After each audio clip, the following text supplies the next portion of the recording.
Everyone, आज हम बात करने वाले हैं सीयूईटी एग्ज़ाम के बारे में। ये एग्ज़ाम क्या है, इसका एलिजिबिलिटी क्राइटेरिया क्या है, इसको देना क्यों बहुत ज़्यादा इम्पॉर्टेंट है क्लास 12th के स्टूडेंट्स के लिए, और इसका सिलेबस क्या रहने वाला है, एग्ज़ाम पैटर्न, और मोस्ट इम्पॉर्टेंट इसकी तैयारी कैसे करनी है। तो ये सब चीज़ें पे बात करेंगे। तो सबसे पहले कॉमन यूनिवर्सिटी एंट्रेंस टेस्ट, जैसे कि इसका नाम है, इसका मतलब है कि बस आपको एक ही ये वाला टेस्ट देना है। इसके बाद आप सेंट्रल लेवल की जितनी भी यूनिवर्सिटीज़ हैं उन सब के लिए एलिजिबल हो, चाहे आपकी डीयू है, जेएनयू है, बीएचयू है। तो जितनी भी अच्छी अच्छी यूनिवर्सिटीज़ हैं ना, तो पहले ये सब लोग अपने एग्ज़ाम्स कंडक्ट करवाते थे, इनका अपना एलिजिबिलिटी क्राइटेरिया रहता था, या फिर ये बोर्ड के परसेंटेज के बेसिस पे आपको लेते थे। तो अब एनटीए ने क्या कहा कि भाई जो बाकी बच्चे हैं उनके साथ नाइंसाफ़ी क्यों हो, उनको भी मौका दिया जाए, चाहे वो किसी भी बोर्ड से क्यों ना हो, स्टेट बोर्ड से हो, सेंट्रल बोर्ड से हो, ओपन बोर्ड से हो, वो बच्चे भी मेहनत करें और वो लोग भी इस एग्ज़ाम को क्लियर करके इन बढ़िया यूनिवर्सिटीज़ में जा सकते हैं। तो ये मोटिव है सीयूईटी का कि बस आपको एक यही एग्ज़ाम देना है और इसके बाद आपको ये सभी यूनिवर्सिटीज़ के लिए वैलिड है। तो ये एनटीए कंडक्ट करवाती है और एनटीए ने इस साल के लिए डेट्स निकाल दी हैं 15 से 30 मई। तो 15 दिन आपके एग्ज़ाम चलेंगे, 3 शिफ्ट में होता है आपका ये एग्ज़ाम। और पिछली बार 19 लाख बच्चे बैठे थे, 16 से 19 लाख। तो तुम देख लो इतने सारे बच्चे, और ये नंबर बढ़ता ही जाएगा धीरे धीरे, क्योंकि काफ़ी सारे जेई नीट वाले बच्चे भी इस एग्ज़ाम को देते हैं, क्योंकि एज ए बैकअप रखने में क्या दिक्कत है, तैयारी तो हम लोग कर ही रहे हैं ना, तो फिर क्यों ना करा जाए। एलिजिबिलिटीज़ की क्या है, कोई एज लिमिट नहीं है, क्लास 12th आपकी पास होनी चाहिए 50% मिनिमम के साथ।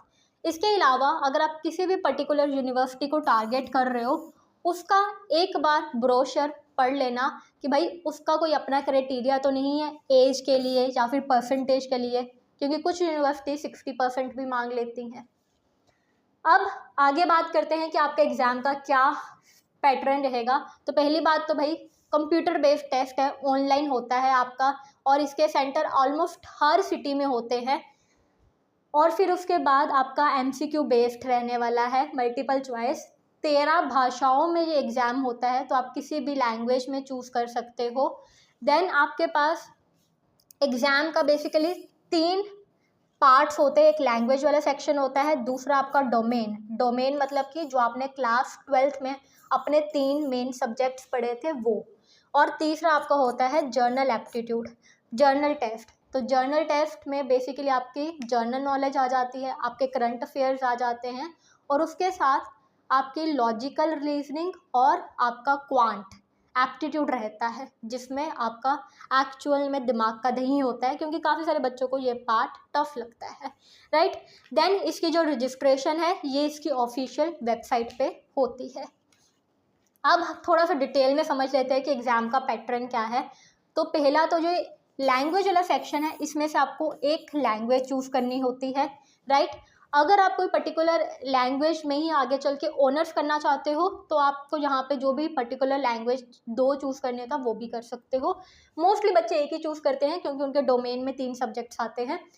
तो यहाँ पे इंग्लिश चूज़ करते हैं ज़्यादातर स्टूडेंट्स, और आपको जो है 40 क्वेश्चन करने होते हैं 50 में से। दूसरे सेक्शन में आपके जो 3 क्लास 12th के मेन सब्जेक्ट रहते हैं वो, तो यहाँ पे आपको 27 डोमेन के सब्जेक्ट दिए होते हैं, ठीक है। उसमें से आपको अपने 3 सिलेक्ट करने रहते हैं, और आपको जो नंबर ऑफ क्वेश्चंस आते हैं वो आपको आएंगे 45 में से 35 करने होते हैं, या फिर आपको 50 क्वेश्चन में से 40 अटैम्प्ट करने होते हैं।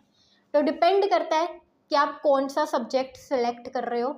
तो किसी सब्जेक्ट में आपको 50 क्वेश्चन आएंगे और किसी में आपको 45 क्वेश्चन आएंगे, और इसका जो टाइम आपको यहाँ पे मिलता है 45 मिनट्स होते हैं, और 60 मिनट्स का टाइम सिर्फ और सिर्फ 4-5 सब्जेक्ट्स के लिए दिया जाता है, जैसे कि आपका फिजिक्स हो गया, मैथ्स हो गया, अकाउंट्स, जो बड़े बड़े सब्जेक्ट्स हैं।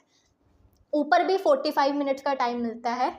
और जो थर्ड है आपका जीटी, ठीक है, जर्नल टेस्ट, यहाँ पर आपको 60 में से 50 क्वेश्चन करने हैं, और यहाँ पर आपको 60 मिनट का टाइम दिया जाता है, ठीक है, समझ गए आप लोग।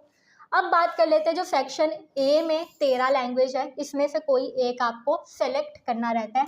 ज़्यादातर स्टूडेंट्स इंग्लिश करते हैं और किसी किसी कॉलेज में खुद उन्होंने डिमांड करा होता है कि भाई इंग्लिश तो करनी ही है क्लियर। ओके, फिर दूसरे में ये वाली लैंग्वेजेस होती हैं, अगर आप फॉरेन स्टूडेंट हो या फिर अगर आपको कोई और लैंग्वेज चूज़ करनी है तो आप कर सकते हो।